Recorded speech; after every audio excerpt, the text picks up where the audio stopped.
Esto es Subterfuge Radio. Bienvenidos y bienvenidas a una nueva entrega de Simpatía por la Industria Musical en Subterfuge Radio y emitiendo desde el estudio Alfonso Santisteban de la calle Almirante.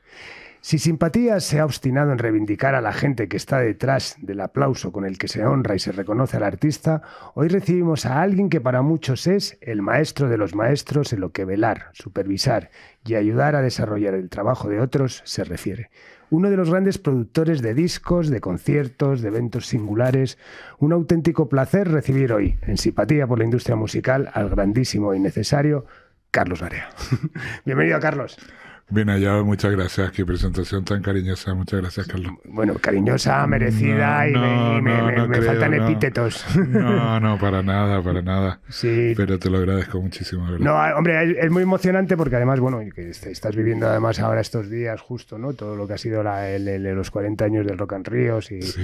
Y bueno, ha sido muy bonito porque además, bueno, pues se ha reivindicado más tu figura. Hombre, evidentemente Miguel está ahí, pero tu figura de manera constante y bueno, yo creo que al final, que 40 años después, ¿no? Sí. Sigan reconociendo el trabajo que hiciste y bueno, el trabajo que has hecho ahora. ¿Qué hicimos? ¿No? Ahí fue, la verdad es que fue emocionante porque fue reencontrarnos un grupo de gente que nos tenemos todos mucho cariño.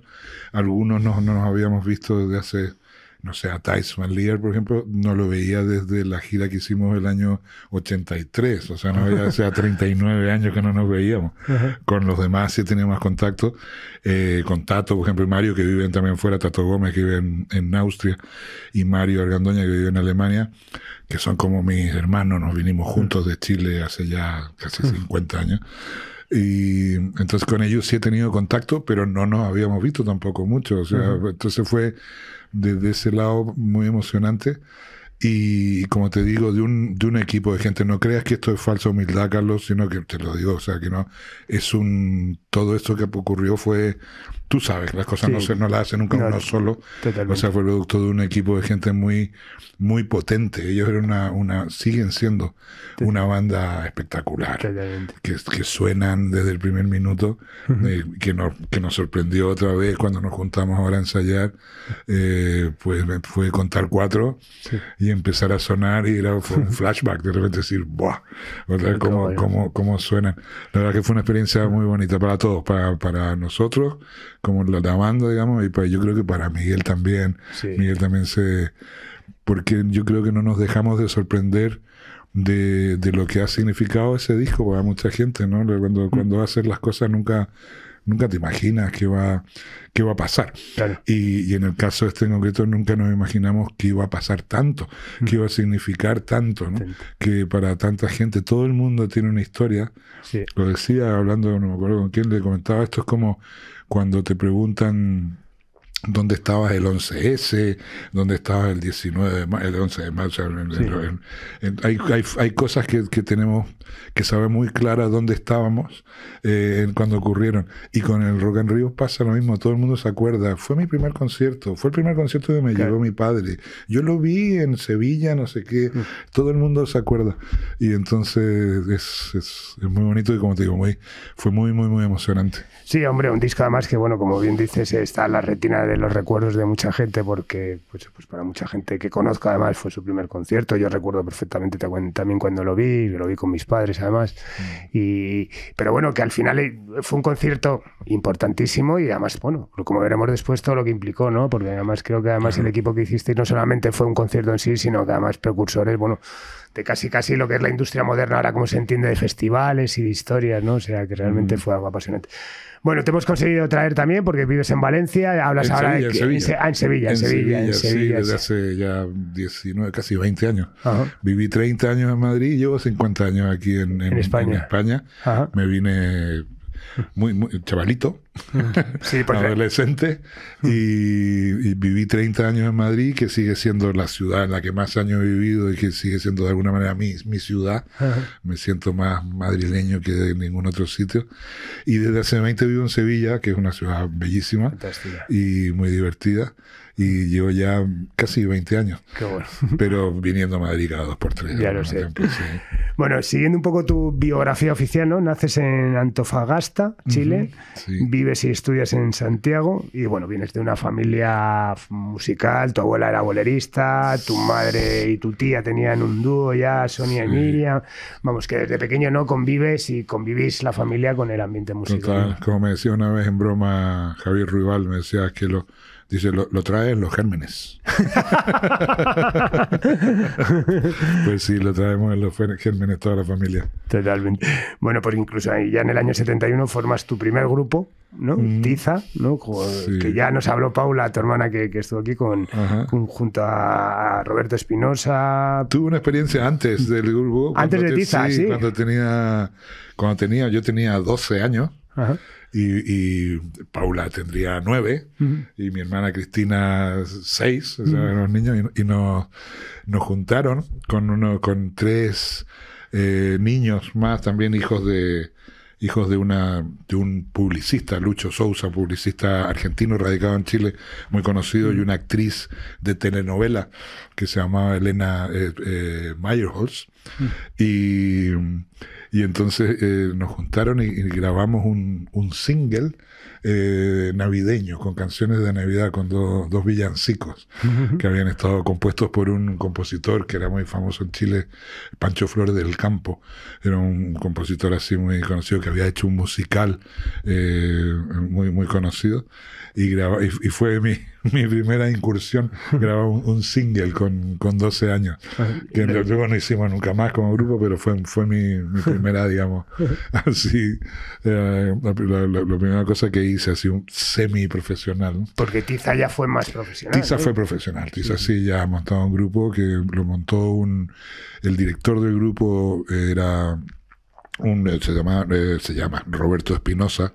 Roberto Espinosa había tenido mucho éxito con un grupo anterior suyo que se llamaba el Clan 91, que hacían versiones en castellano de los temas de los Four Seasons y de Frankie Valli. Bueno. Tenía un cantante que además cantaba agudo, así como Frankie Valli, y hacían versiones y se llamaba el Clan 91, habían sido muy, muy famosos. Y él nos propuso montar Tiza, que lo montamos en un principio con mi hermana Paula y con una prima mía, Claudia. Pero luego se vino Paula a España con mi madre, porque mi madre fue la que se vino primero a España. La convencieron, la invitaron a venirse Jean Manuel Serrat y su manager de entonces, se llamaba José María Lazo de la Vega. Sí. Y ellos tenían los Lazo de la Vega tenían la concesión del Florida Park. Sí, la invitan, ¿no?, a dirigir la sala. A dirigirlo, exactamente. Sí, entonces sí. ella, que se habían conocido, mi madre había sido, después de dejar de cantar, estuvo trabajando como directora artística en Discos Philips, en Chile, que era la compañía que editaba los discos de Jean Manuel. Ajá. Entonces se hicieron muy amigos. De hecho, Jean Manuel venía siempre a casa, venían siempre después de los conciertos, siempre venían a cenar, porque en mi casa cenaban siempre. Todos los artistas que venían a Chile eran amigos o lo habían conocido a mi madre en su actuación, en sus años de gira. Entonces pasaban todos por mi casa. Y Jean Manuel pues era uno de ellos, se hizo muy amigos. Y Tiza, ¿llegasteis a hacer giras allí? O sea, ¿llegasteis a ser populares? Sí, tuvimos así un hit, digamos. Pero claro, mi madre removió aquí, como se dice, Roma con Santiago, para conseguir que nos viniéramos a España. Sí. Ella, porque yo me había quedado allí, se había venido ella con mis 2 hermanas y con mi abuela, con su madre.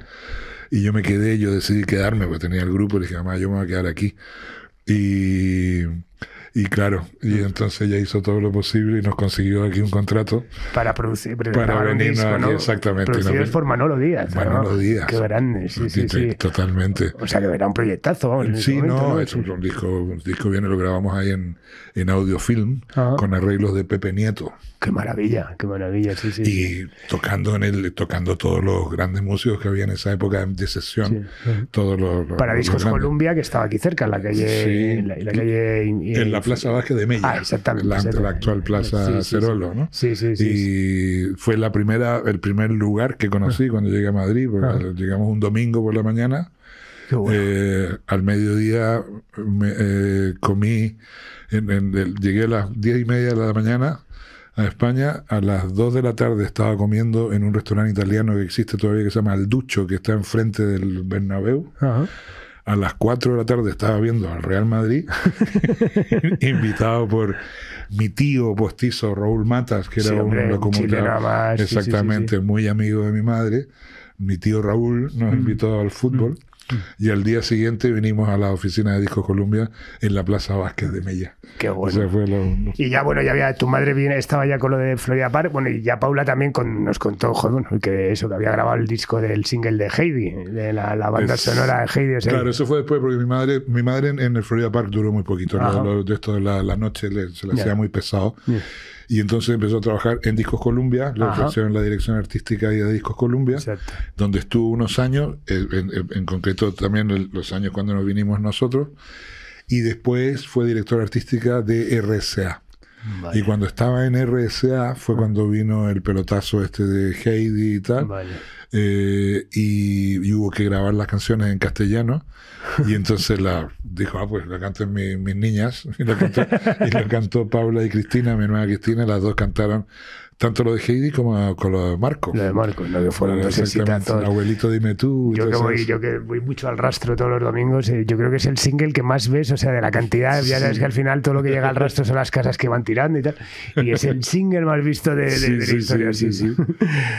Bueno, a finales de ese año, el 73, disuelves Tiza, y formas un nuevo grupo, Santiago, ¿no? Con Tato Gómez, que nos hablabas antes, Mario Argadoña, Chico de los Reyes.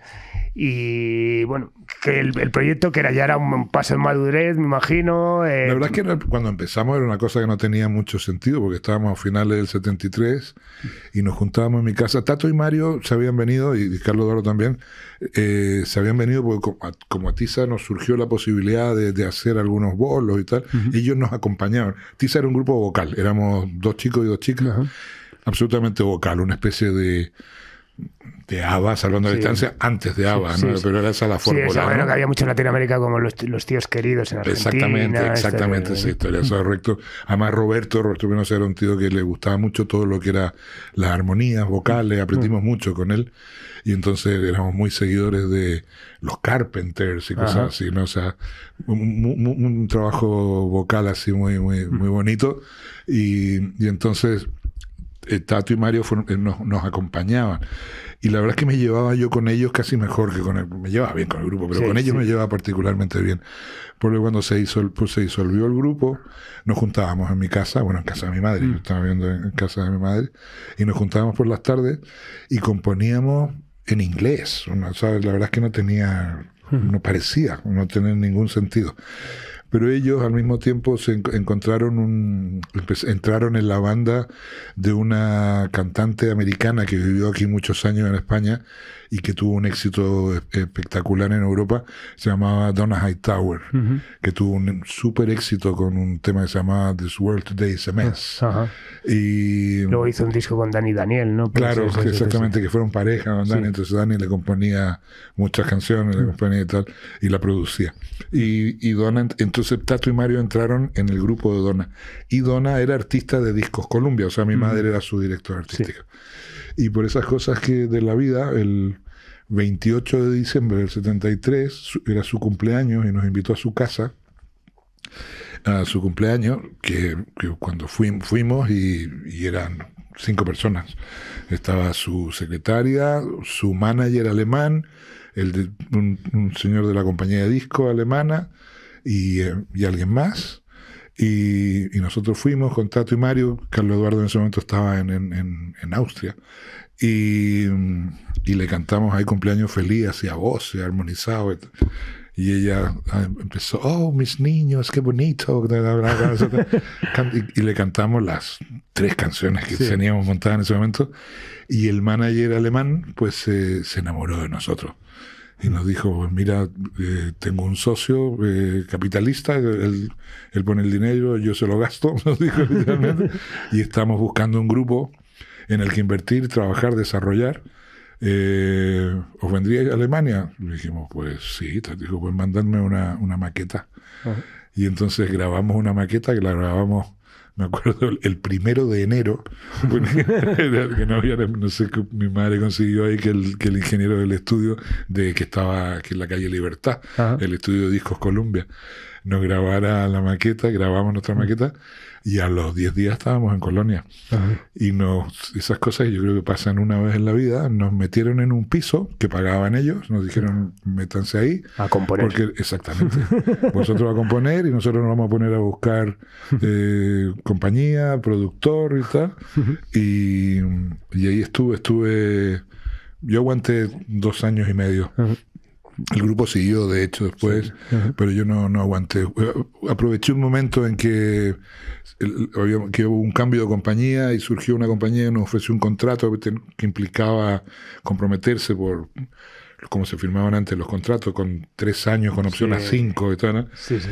Y entonces, y yo ya estaba un poco, por muchas cosas que no me da cuenta, estaba cansado y curiosamente echaba de menos Madrid.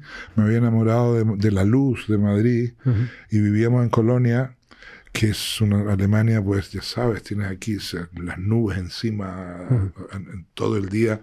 A las 3 de la tarde era de noche, y yo decía, wow, o sea, yo echo de menos Madrid, y entonces ahí aproveché y dije, me voy, y me vine, y... Pero bueno, supongo que también se sorprendería, porque estamos hablando, claro, hay mucha gente ahora que no entiende, el mundo preglobalizado, ¿no? O sea, que de repente Alemania sería un país súper moderno comparado, o sea, ahí está muy bien todo el tema de la luz, de tal, esto, pero claro, al final España era lo que era, y en Alemania, sobre todo, ¿no? Que tú también, que ya te empieza a picar el gusanillo un poco de la producción, del estudio, me imagino que lo que veías ahí no era como... Sí, no, básicamente me sentía que el país me estaba entristeciendo, ¿sabes? Me sentía que yo estaba como apagado, o sea, pero era por eso, porque además imagínate, en ese momento yo tendría 20 años. Entonces, claro, hacíamos vida de músicos de 20 años, salíamos por las noches, nos acostábamos a las tantas, éramos muy disciplinados, todos los días ensayábamos, pero ensayábamos a partir de las 4 de la tarde. Entonces nos levantábamos a las 12. Entonces, claro, como te digo, a las 3 de la tarde es de noche. Entonces de repente pasaban 2 semanas que yo no veía la luz del día, ¿no? Y esto me empezó a afectar. Dije, ¿sabes? A tirar hacia abajo. Y cuando llegamos al principio, todo el mundo era con nosotros, nos decían que éramos, que llamaban lo que hizo los demás, temperamentvoll, ¿no? O sea, llenos de temperamento, ¿no? Nos encontraban como tan temperamentales, le encantábamos a la gente. Y de repente como que empezaron a dejar de decírnoslo y la gente cercana nos preguntaba, ¿qué os pasa? ¿Que estáis apagados? Y yo dije, nos estamos apagando, ¿sabes? No está Y dije, me tengo que ir de aquí, con todo el cariño que le tengo luego al país, un país que maravilloso en muchos sentidos, que tiene muchísimas cosas resueltas desde hace mucho antes que nosotros, pero como te digo, me tiraba a Madrid. Y es increíble, ¿sabes eso? Que investigando un poco tu vida me metí en Wikipedia y tú sale en alemán, tu biografía. ¿Ah, sí? Sí. ¿En alemán? En alemán, sí. Está en castellano, pero luego hay una versión en alemán que ha debido hacer algún... qué curioso. Sí. Bueno, me sorprendió mucho. La verdad es que no me he buscado nunca en Wikipedia. Bueno, eso, a mediados del 76 dejas Santiago, el grupo, y regresas a Madrid, ¿no? Y empiezas trabajando con Alfredo Garrido, que era el director artístico de Fonogram. Claro, en esa época en Disco Philips se separó, hicieron 2 sellos, uno era Fonogram y el otro era Polydor. Y entonces estaban en las oficinas ahí en la calle, en la Avenida América, el desvío hacia Arturo Soria, en lo que ahora justo hay una gasolinera, para los que conozcan ahí Madrid, en el desvío que hay hacia Arturo Soria hay una gasolinera, y en el lado derecho, que ahora hay unos edificios, estaba el complejo. Pero hay una fábrica también. Estaba todo ahí, era maravilloso, porque estaban las oficinas, la fábrica de discos, la imprenta, la duplicadora de cassettes, estaba el estudio, donde grabó Paco de Lucía, Camarón, todos los discos se hacían allí. Entonces era maravilloso, porque vivías todo el proceso entero. Me acuerdo cuando trabajaba, venía de repente pues el de la imprenta y te decía, Carlitos, mira, ¿lo ves bien? Y te mostraba la portada, ¿no? El canto decía, está un poco azul, vale, le bajamos un poco azul, y se iba, y volvían al rato con otra impresión y te mostraban, lo tenía eso a 10 metros. Y el estudio lo mismo, la fábrica lo mismo, bajaban y te decían, empezamos a prensar el disco nuevo de tal. Entonces, ¿lo quieres oír? Te traían el primer vinilo que habían prensado y nos íbamos a lo que se llama la sala de escucha, le llaman, y nos metíamos y probábamos el vinilo, a ver si sonaba bien, a ver si no había nada, los sitios así que de repente tenías miedo que saltara la aguja, había los sitios así, y lo oía y decía, no, está bien, venga, y se ponían a fabricar, ¿no? Entonces estaba todo ahí, era maravilloso, a mí me encantó porque aprendí mucho de todo el proceso, ¿no? Y Alfredo Garrido ya llevaba tiempo, ¿no? Alfredo, ya era un grande. Sí, Alfredo había sido artista, él fue en su época también, y luego pues fue... Y era un tío, pues, manejaba Alfredo. Cuando yo llegué estaba dirigiendo toda la carrera, pues la de Paco de Lucía. Él descubrió a Tino Casal, me acuerdo más claramente. Me dijo, he conocido ayer a un chaval que acaba de llegar de Londres. Me dice, no veas qué pintas. Pero tío, me dice un tío, ese tío tiene rollo tal, y yo creo que lo voy a fichar y tal, y lo fichó. Hicieron, me acuerdo con él, un tema horroroso, lo mandaron al Festival de Benidorm, un tema que se llama Emborráchate, no olvides la vida, Emborráchate, y tal, pero bueno, a partir de ahí, él lo vi, a partir de ahí ya el segundo pegó, y era aprendí también con Alfredo mucho, estoy muy agradecido. Estoy muy agradecido a toda la gente ahí, porque la verdad es que cuando entré en la compañía, se me ofreció, al año siguiente de estar en Fonograma me ofrecieron la dirección artística de Polydor. Exacto. Y yo tenía, Carlos, 23 años. Claro. Muy joven. Sí.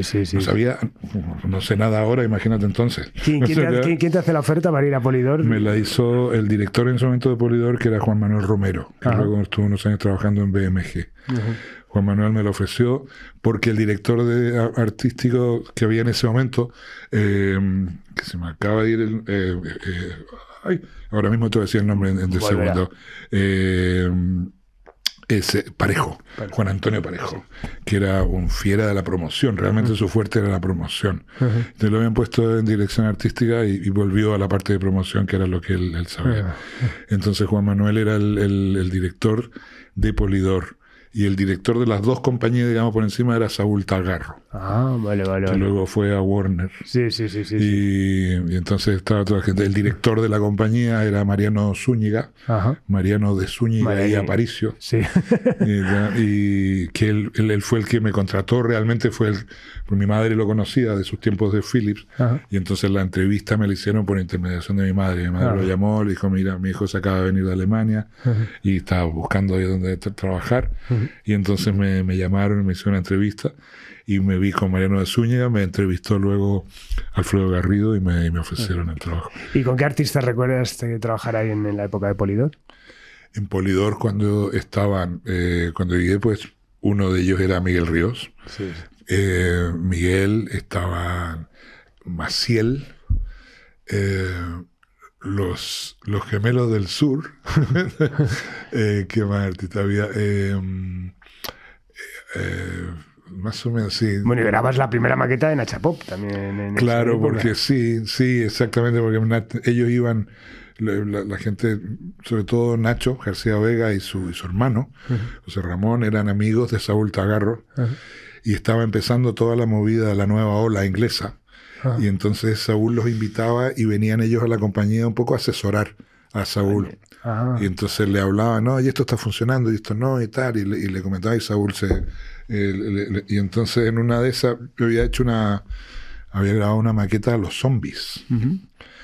Y estaba en la sala de escucha, se reunían ellos, y entonces entré yo calladito para no molestarlo, que estaban en su reunión, y para hacer una copia de la maqueta, para escucharla, la maqueta de los zombies. La puse así bajito y me estaba haciendo una copia en un cassette, ¿no? Y estamos hablando de la época analógica de cinta, cassette, ¿no? Y se acercó Nacho. Me dijo, ¿esos son los zombies? Me dijo, sí, mira, pues nosotros también tenemos un grupo, nos llamamos Nacha Pop. Dije, pues te iba a hacer una maqueta. E hicieron una maqueta.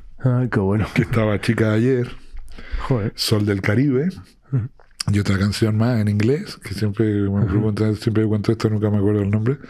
Y los intenté fichar.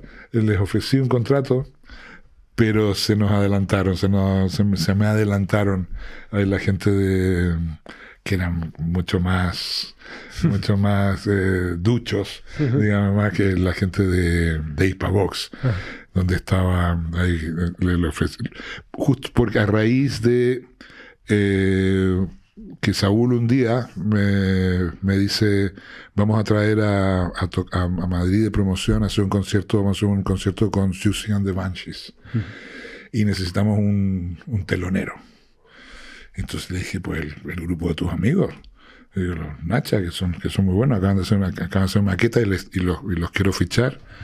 Entonces me dijo, buenísimo, tal. Y entonces fueron ellos de teloneros de Siouxsie and the Banshees. Pero claro, para entonces yo no los había fichado, digamos, firmado todavía. Le había ofrecido el contrato, pero no habíamos firmado.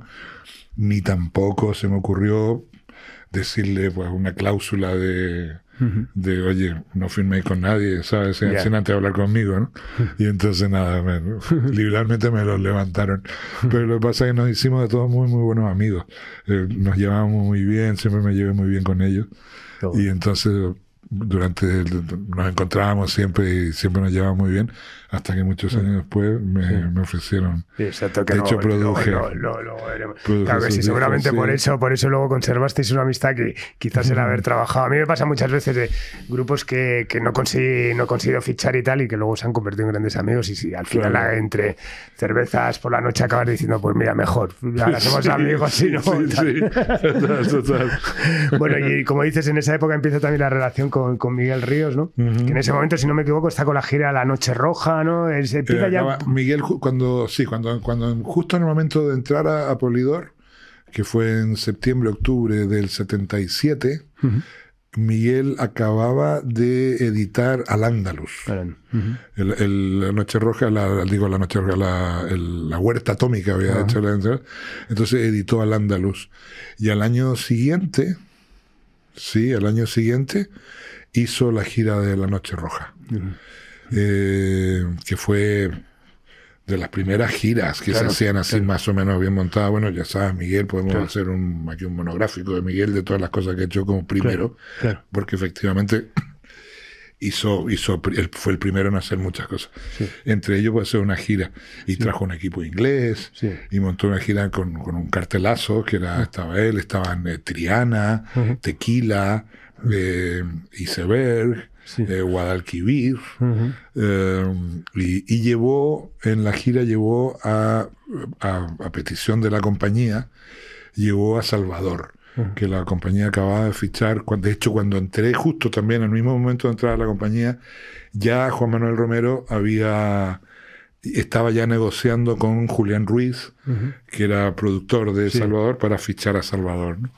Y entonces ya, digamos, estaba más o menos hecho cuando yo llegué, y entonces la compañía consiguió que Miguel lo metiera a Salvador en el cartel, por lo que me iba a todos los conciertos. Pues me fui fueron 7, creo, al final, los que hizo los conciertos.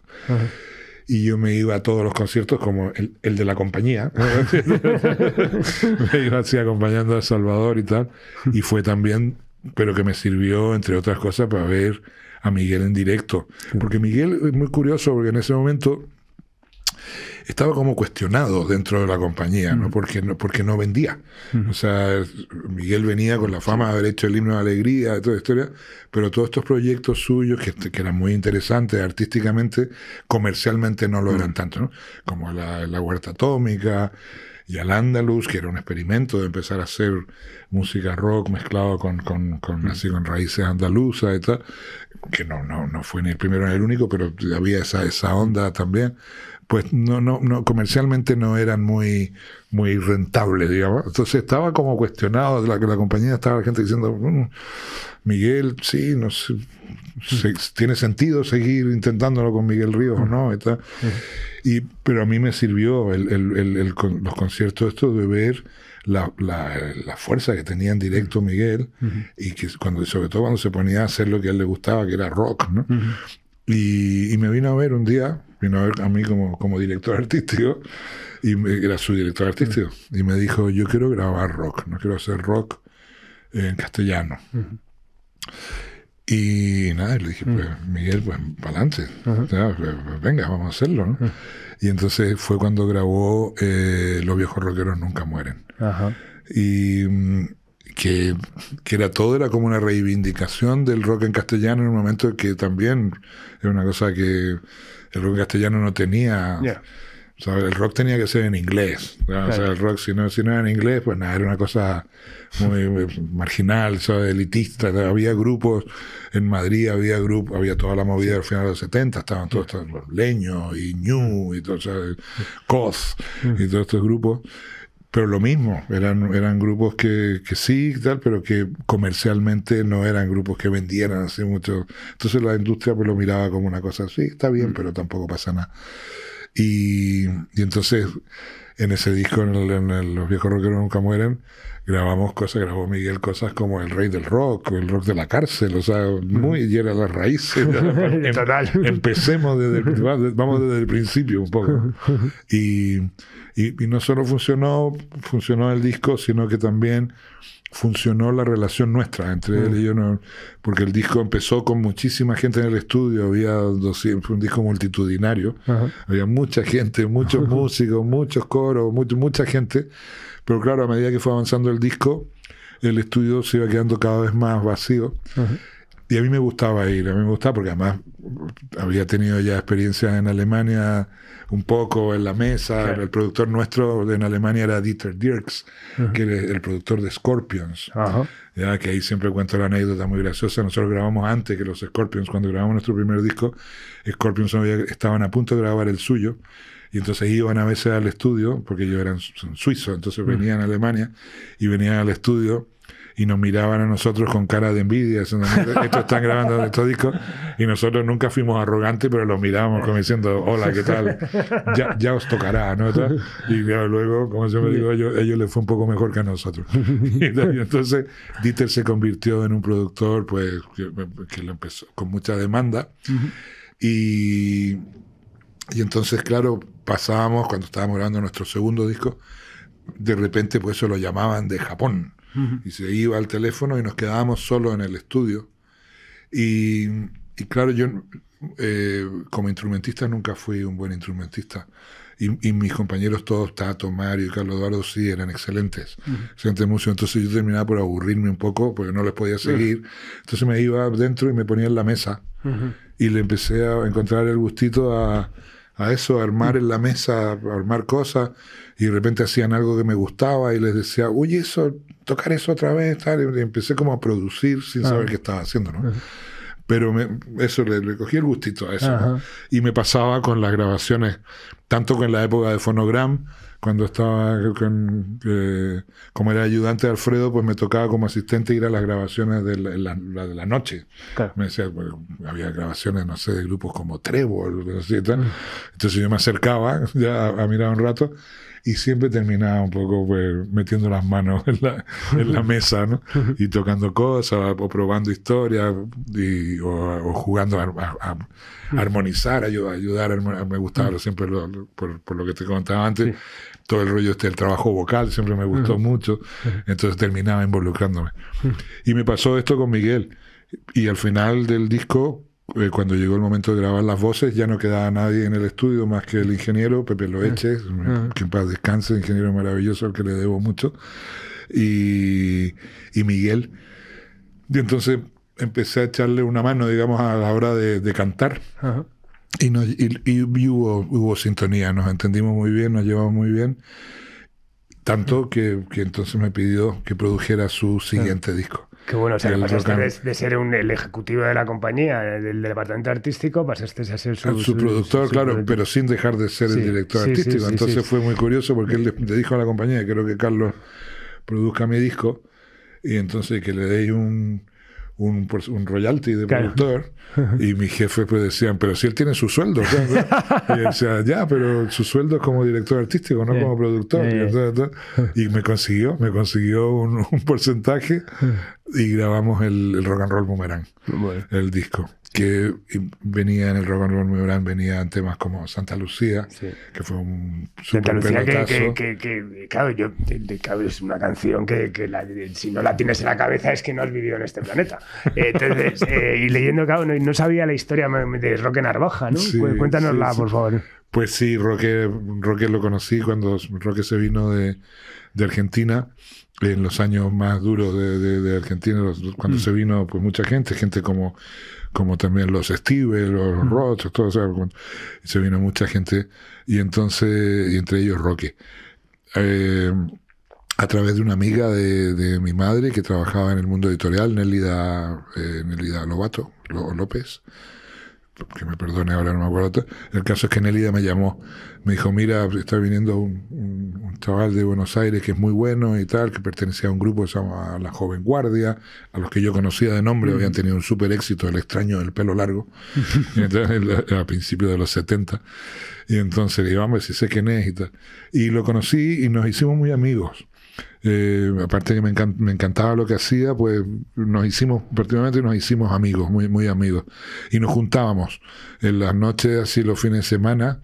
Había un bar en el norte de Madrid, un bar que se llama el Reina Cristina, y entonces había unos argentinos, músicos de Charlie Leroy, uno de ellos, que lo tenían alquilado, digamos. El bar tenía dos plantas, una planta y un subterráneo. Y ellos tenían como alquilado, digamos, el sótano. Y nos juntábamos ahí, pues, muchos, sudamericanos sobre todo, ¿no? Nos juntábamos y era muy gracioso porque ellos tocaban. Y el rollo que había en ese bar era que todos los que iban tenían que hacer algo. Tú tenías que hacer algo. Si no cantaba, porque no sé, cuenta un chiste. Pero te subes al escenario y haces algo. Entonces todos subíamos y cantábamos. Yo me acuerdo me llevaba, tenía un libro con las letras con todas las letras de las canciones de los Beatles. Y a veces me subía y empezábamos con el libro. A ver, y ponía Yellow Submarine y cantábamos, íbamos cantando canciones. Y un día Roque se subió y cantó, dijo, esta canción la hice esta tarde. Y cantó Santa Lucía. Y fue como, ¡boh! Claro. Digo, qué temazo, tío. Tanto que le dijimos, cántala otra vez. Le digo, play it again, some. Y la volvió a cantar. Y le dije, tío, esta canción le pegué a Miguel Ríos, que estaba justo en ese momento buscando material. Le dije, esa canción Miguel la podría cantar, increíble. Y claro, Roque él sabía que él tenía un temazo y estaba queriendo hacer su carrera. Claro.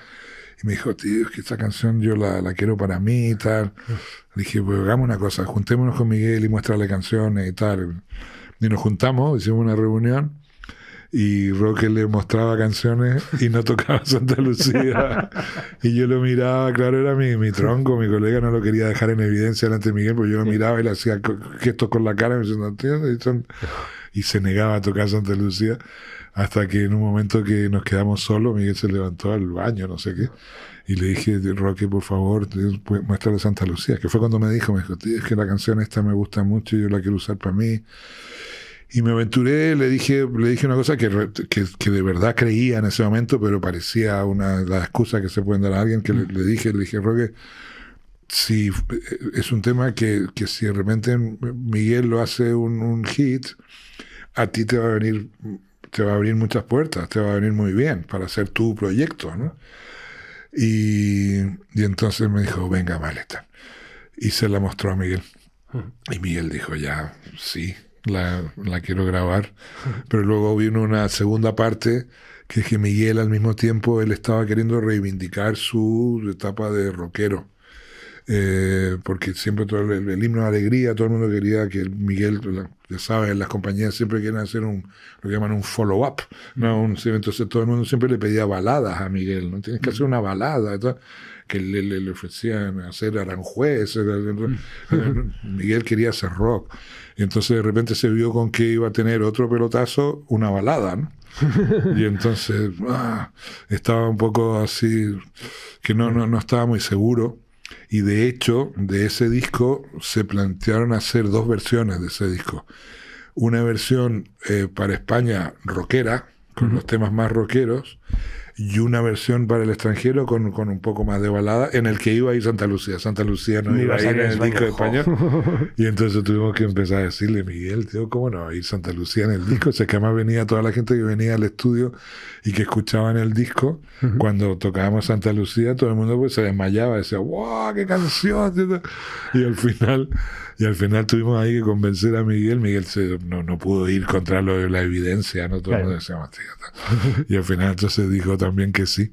Y nada, y ahora pues eso es una de sus más grandes hits. Bueno, a partir de ese momento dejas la dirección artística de Polydor, ¿no? Te dedicas ya por completo a la producción discográfica, a la producción y dirección artística de conciertos y grandes eventos, que bueno, producción de eventos que llegas hasta producir mítines políticos, ¿no? También, incluso, sí.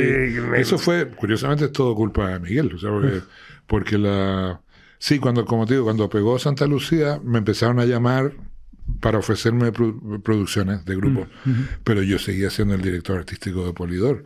Entonces, claro, decía, es que no puedo producir un grupo de Sony. Soy el director artístico de Polydor, ¿sabes? Pero vi que tenía una posibilidad de desarrollar una carrera y me veía más en ese mundo que en el mundo, digamos, de la oficina, digamos, ¿no? Aunque tenía, por un lado, digamos, la garantía, entre comillas, de tener un sueldo todos los meses, ¿no? Era renunciar a eso. Y en una compañía como era Philips, yo me acuerdo cuando llegué a la compañía, me dijeron una cosa que luego con los años vi que era verdad, y que pasaba en esa época, que te decían, aquí nunca te van a echar. O sea, aquí tienes trabajo para toda tu vida. Luego, a lo mejor no haciendo lo que estás haciendo ahora, luego te van a poner en otro lado, pero no te van a echar. Y era verdad, porque lo que hacían era reciclaban a la gente y la ponían en otras actividades, pero se iban moviendo, pero no te echaban, ¿no? Entonces tenía eso como una garantía, posiblemente podía estar todavía trabajando ahí, ¿no? Pero me animó el decir, me lanzo. Me apetece mucho producir grupos y tal, me gustaba más.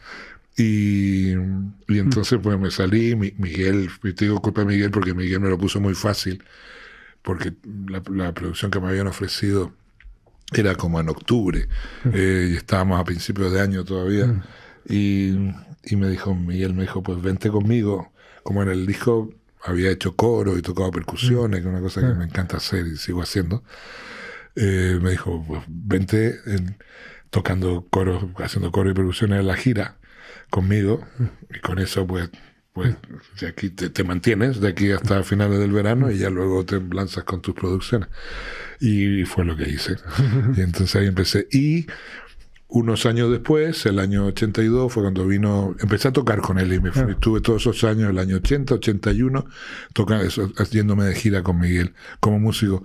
Pero vino el 82, el disco del Rock en Ríos, y el Rock en Ríos estuve en el camión. Entonces ya no estaba en la banda.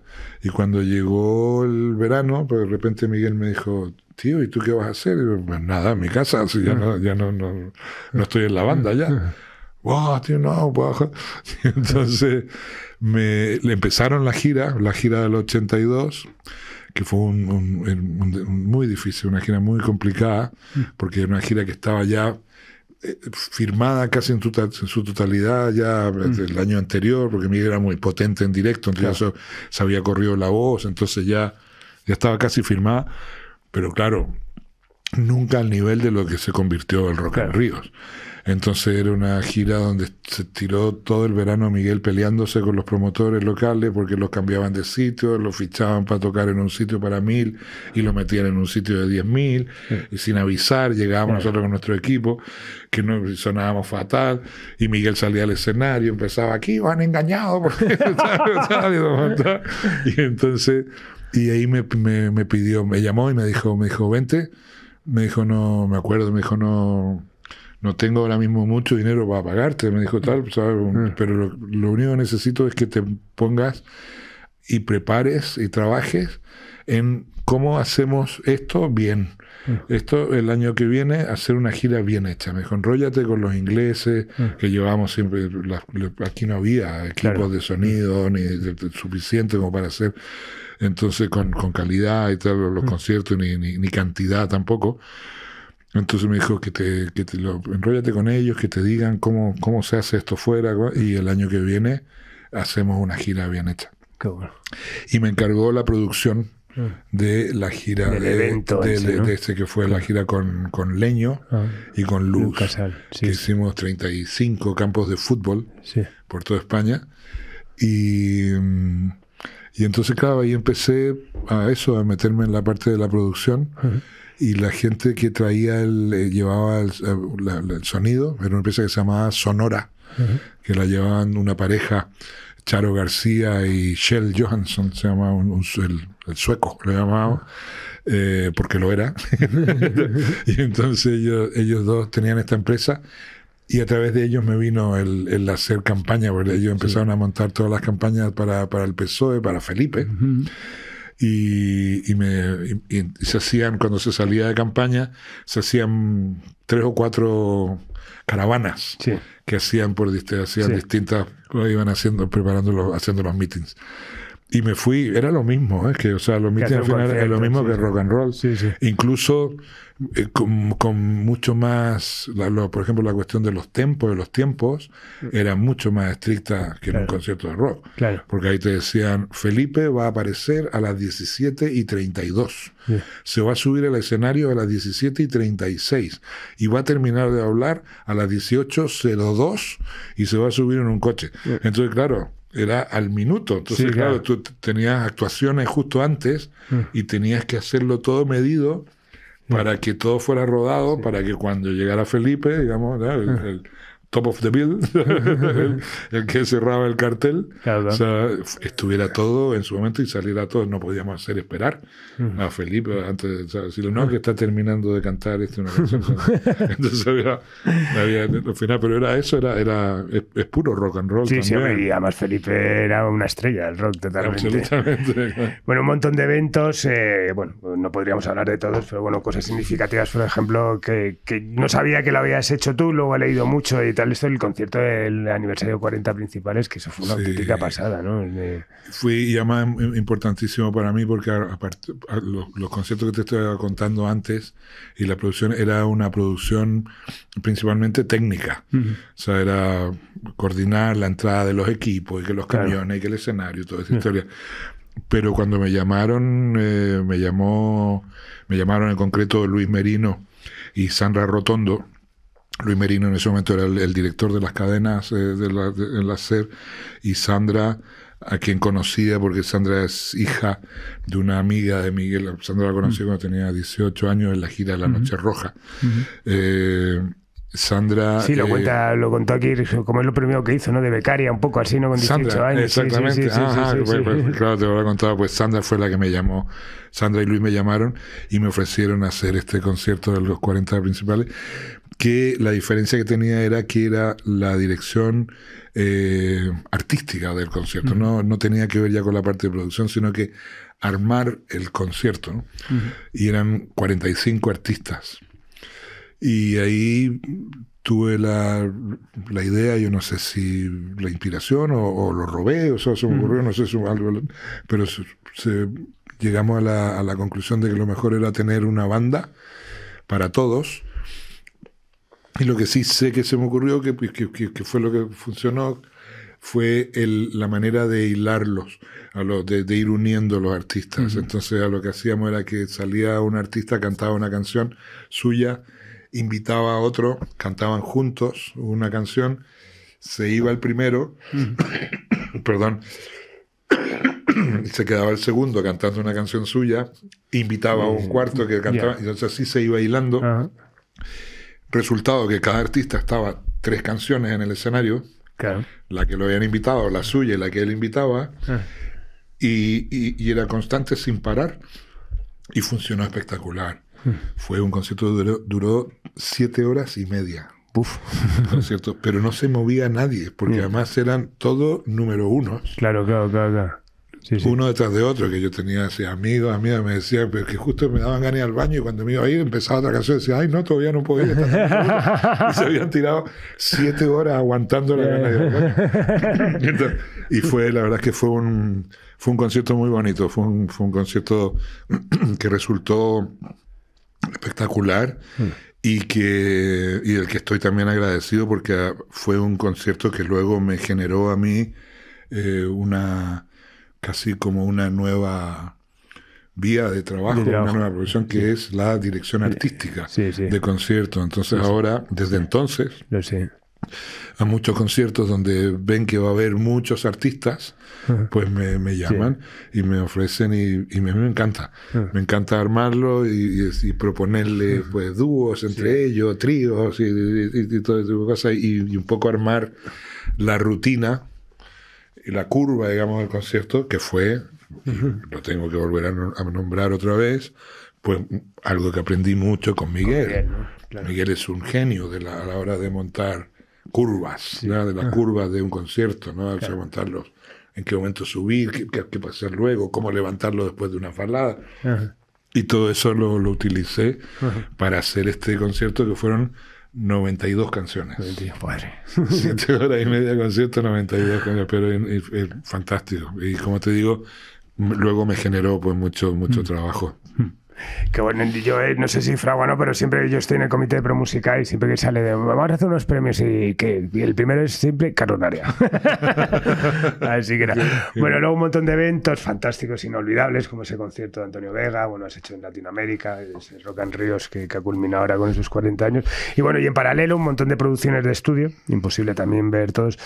¿Cuáles han sido las más especiales para ti? Yo, por ejemplo, para mí me encantan las de Nacha Pop, me encantan El Momento y me encanta 80 y 78 de Nacha Pop, pero luego has tenido, bueno, pues cosas como lo de Sabina y Fito, también podemos ver, pero eso, ¿cuáles han sido las más especiales, las que recuerdas como ¡buah! Es complicado, es muy complicado. Hombre, de luego los de Nacha Pop fueron... Luego te voy a preguntar cuál es la más complicada, entonces, bueno, si quieres... Sí, hombre... La más complicada sí lo tengo claro, ¿no? Sí. Lo tenemos todos claro. pero sí, lo mejor, la verdad es que de todos tienes de recuerdo, ¿no? Estoy ahora mismo, de hecho, estoy escribiendo, cosa que no me había planteado hacer, pero tuve una llamada de Juan Puchades, de FM, que en principio me habló, me dijo, ¿tú no has pensado escribir una biografía? Y la verdad, sinceramente, o sea, pienso que una biografía, ¿sabes? ¿No? Pues yo creo que sí, Carlos. Pero no, pero lo que no sé, una biografía, ¿qué le puede interesar una biografía? Pero lo que sí me di cuenta, o sea, me venía dando cuenta, era que me pasaba muchas veces en el estudio. Y sabes que en el estudio ocurre una cosa muy curiosa en nuestra profesión, que es que nos mezclamos siempre gente de muy variadas edades. Cuando estás en el estudio, a lo mejor el ingeniero 10 años menor que tú, el saxofonista tiene 7 más, el asistente tiene 37 menos. Y entonces ahí cada uno tiene su rol y la edad no es una cosa determinante, o sea, pero es multigeneracional el momento, ¿no? Entonces me ha pasado muchas veces, me he dado cuenta que de repente estaba en el estudio y me ponía a contar cosas en la grabación de no sé quién, pasaba tal. Y sobre todo en los chavales jóvenes, veía que me miraban como si yo fuera un Australopithecus, contando, diciendo, ¿cómo? Contándoles cómo editabas. Entonces me di cuenta que las anécdotas, aparte de la parte divertida o graciosa que tiene la anécdota, sí lleva una cantidad de información de cómo eran las cosas en un determinado momento, cómo se grababa, cómo se viajaba, ¿no? Cuenta eso. Íbamos de gira e íbamos en los 2 coches. En los 2 coches, sí, antes no se viajaba en autobús, íbamos en coches y no había autopista, yo te iba contando, ¿no? Y entonces lo que le propuse a Juan fue eso, decir, pues mira, me voy a poner a escribir anécdotas. Claro. Bueno. Y entonces es lo que estoy haciendo, que me estoy, por cierto, divirtiendo muchísimo, porque no había escrito nunca y he descubierto que es una cosa divertidísima, que me divierte mucho. Y estoy haciendo eso, contando anécdotas, porque de todos los discos al final siempre te vas quedando con alguna frase, todos los discos tienen una frase, por ejemplo. Los discos siempre tienen una palabra que se repite mucho como broma durante un disco, entonces te remiten a siempre, cuando oyes esa palabra te remites a la grabación X, ¿no?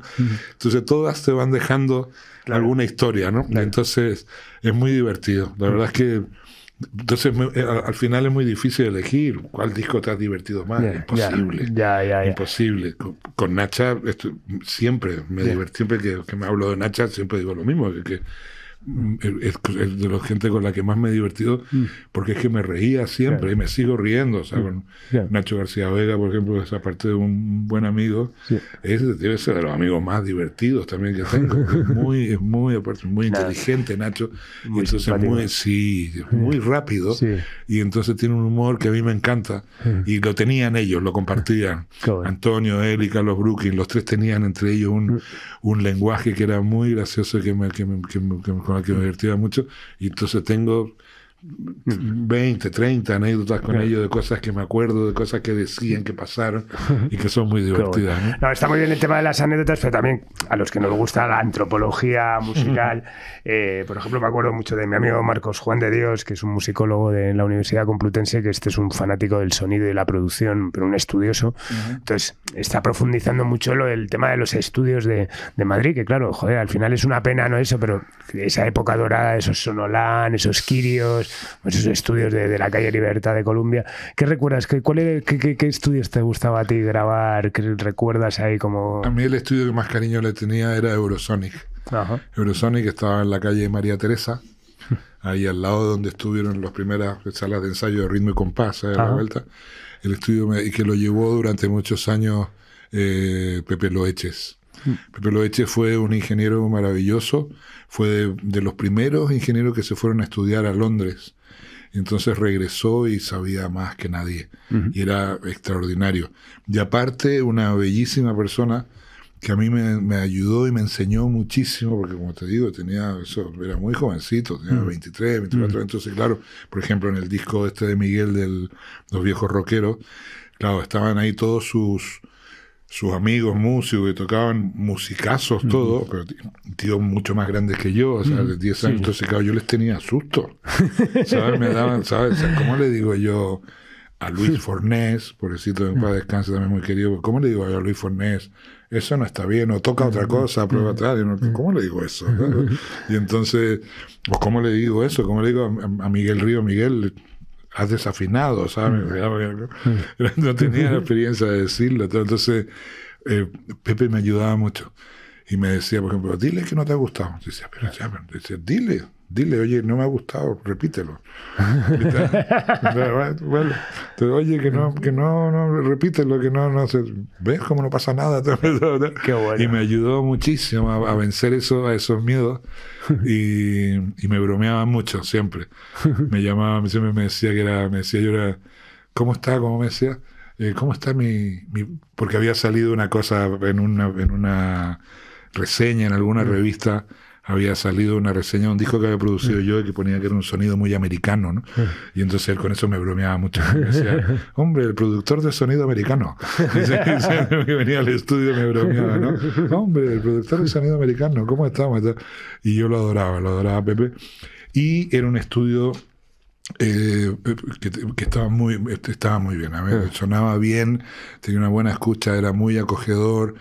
Mari Carmen, que era la chica que lo llevaba, la que llevaba al estudio, era un encanto, que siempre se las arreglaba para cuadrar los horarios de todo, y era como mi estudio favorito. El primer estudio que conocí cuando llegué a España fue Sonolan.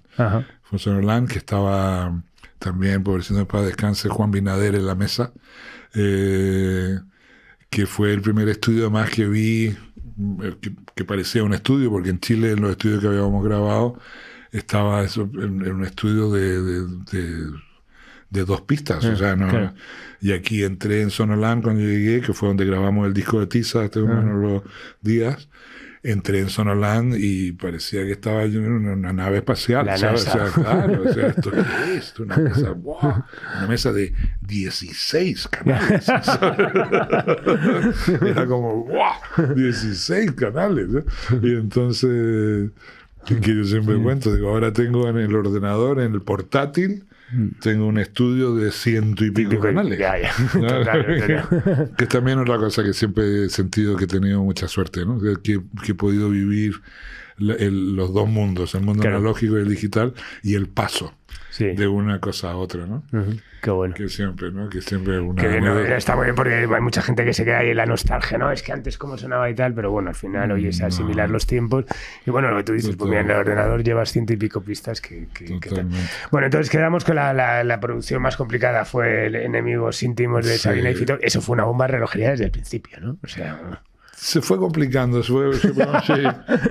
duró mucho. El problema es que duró mucho. Yeah. Duró muchísimo porque nosotros hicimos un plan de grabación. Con Fito ya había trabajado antes, produje un disco de Fito que se llama El amor después del amor, que es un disco maravilloso, sobre todo por el repertorio, que era imbatible, y los arreglos que hizo él con él y un músico argentino extraordinario que se llama Tweety González. Entonces tuve la suerte, digamos, de producir ese disco y establecer ahí una buena relación con Fito.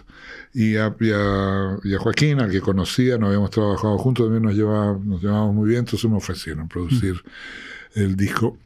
Y con Fito hicimos un planning de grabación, hicimos un plan, porque se iba a grabar en Buenos Aires, en su estudio, que se estaba más construyendo en ese momento. De hecho, lo inauguramos. Los primeros días de grabación para entrar teníamos que pasar por unos tablones, porque no estaba todavía la recepción. Fue lo primero que terminaba el estudio, pero todo lo demás, la recepción y todo eso, tardaron más.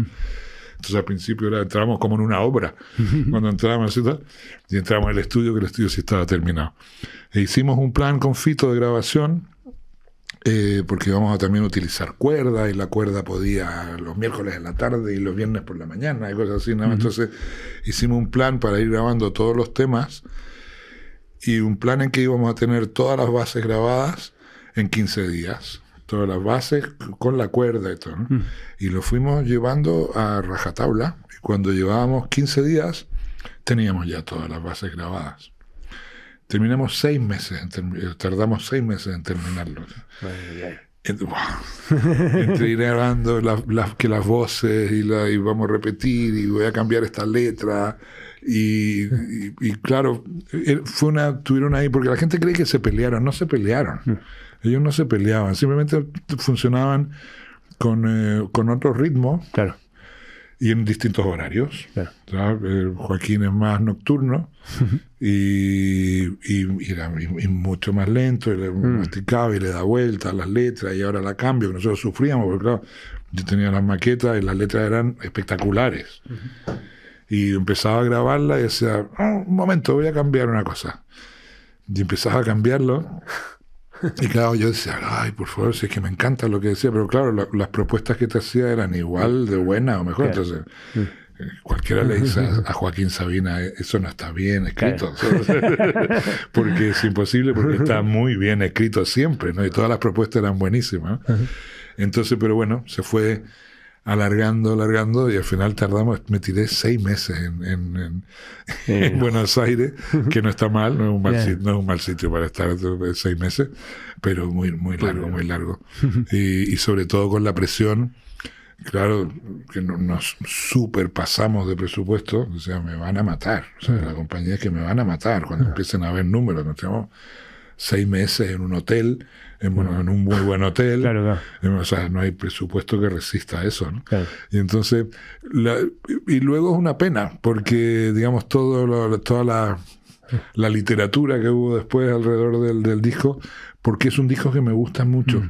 Es un disco que yo creo que está muy bien, que tiene una cosa que no tienen casi ninguno de los discos que se hacen entre dos artistas, y es que ellos dos se juntaron y compusieron juntos. Claro.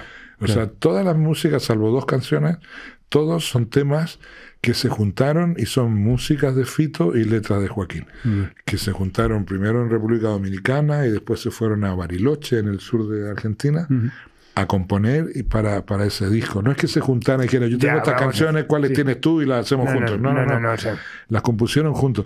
Y entonces, y muy buenas. O sea, creo que hay temazos.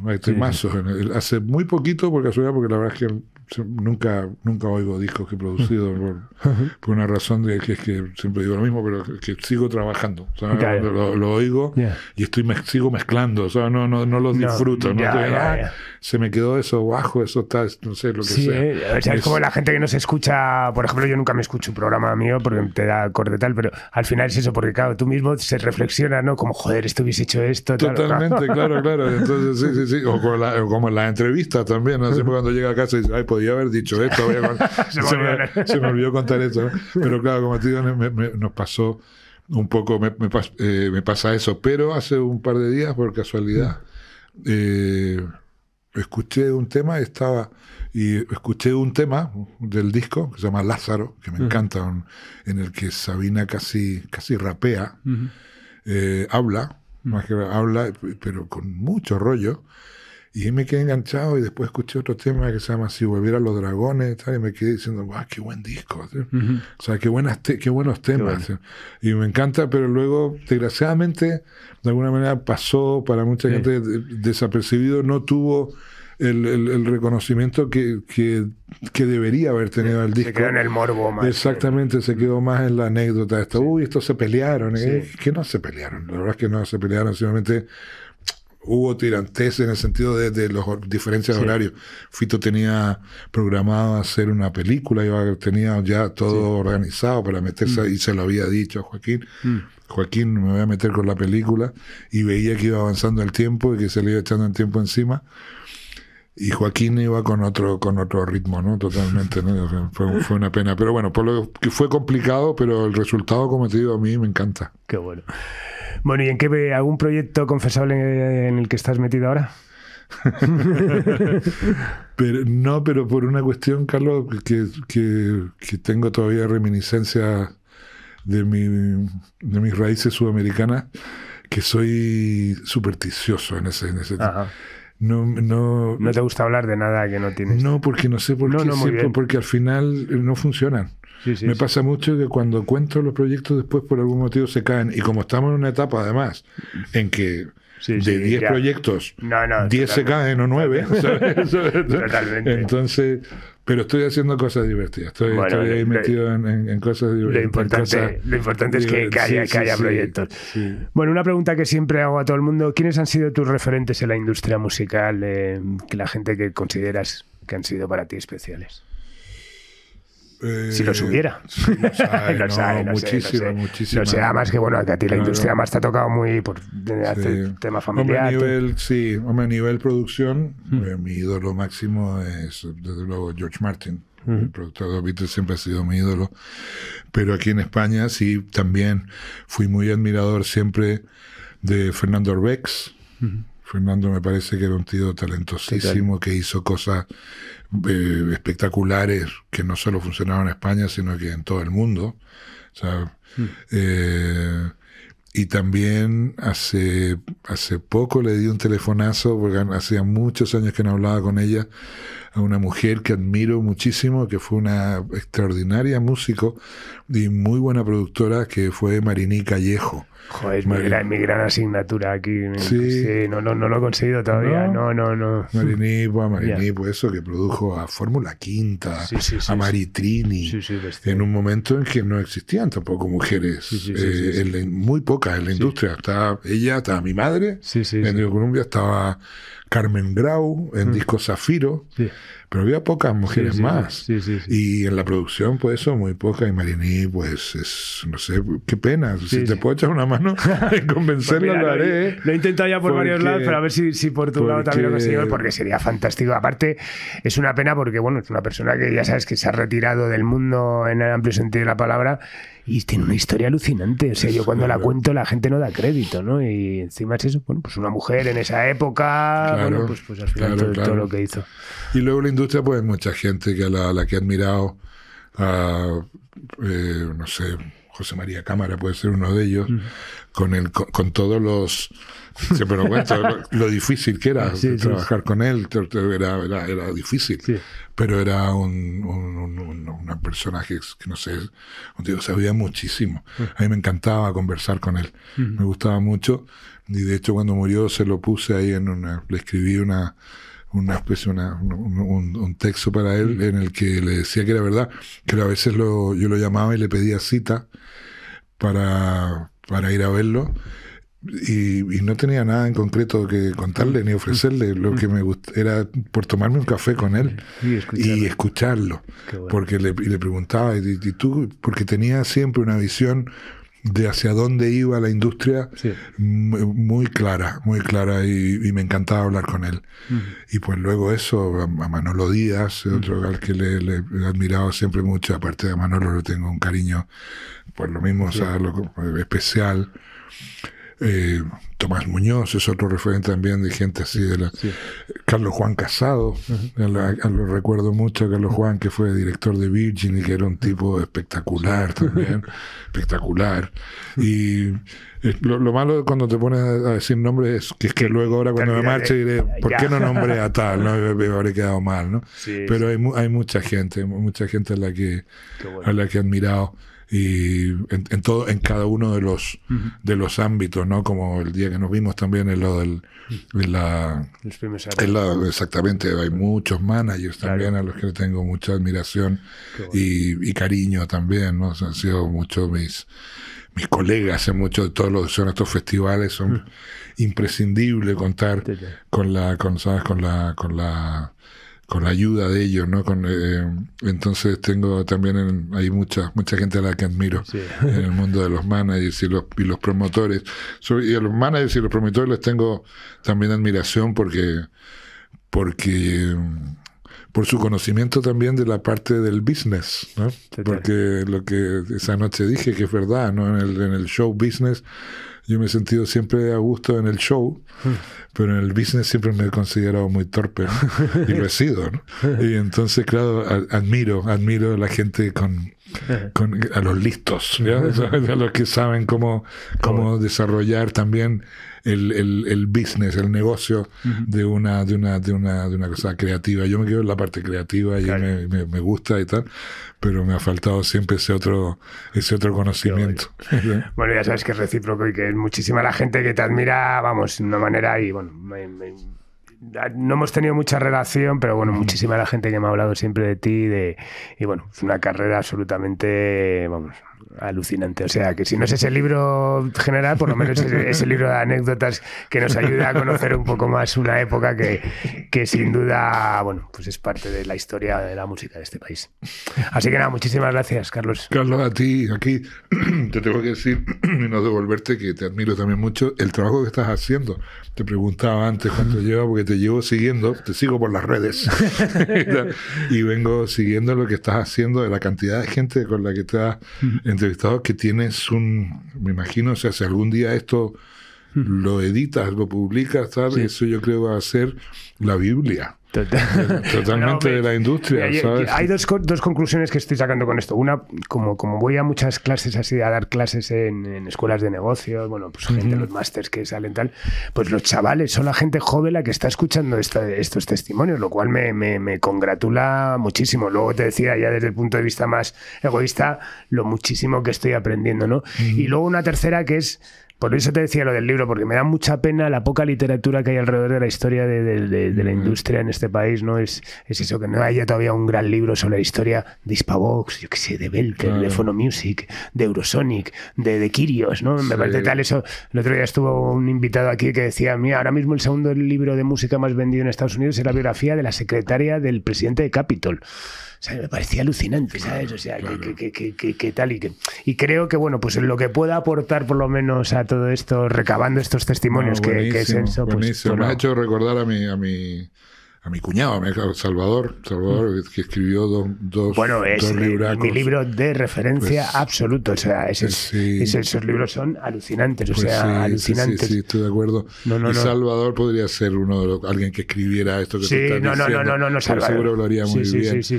Porque me encanta cómo escribe y todo. Me encantó, me pareció muy tierno además lo que contaste, que es el único que faltó a lo del Miguel Ríos, porque estaba cuidando a su madre, ¿no? O sea, un rockero que siempre lo hemos tenido ahí como tal. Me parece Pues nada, lo dicho, un placer, ¿verdad, Carlos? El placer ha sido totalmente mío, Carlos. Gracias por la invitación. Ha sido maravilloso. Bueno, despedimos de esta nueva entrega de Simpatía por la Industria Musical, emitiendo desde el estudio Alfonso Santisteban de la calle Almirante, con Paula a los mandos técnicos, y nos vamos con el nombrado Santa Lucía del inmortal Miguel Ríos. Adiós.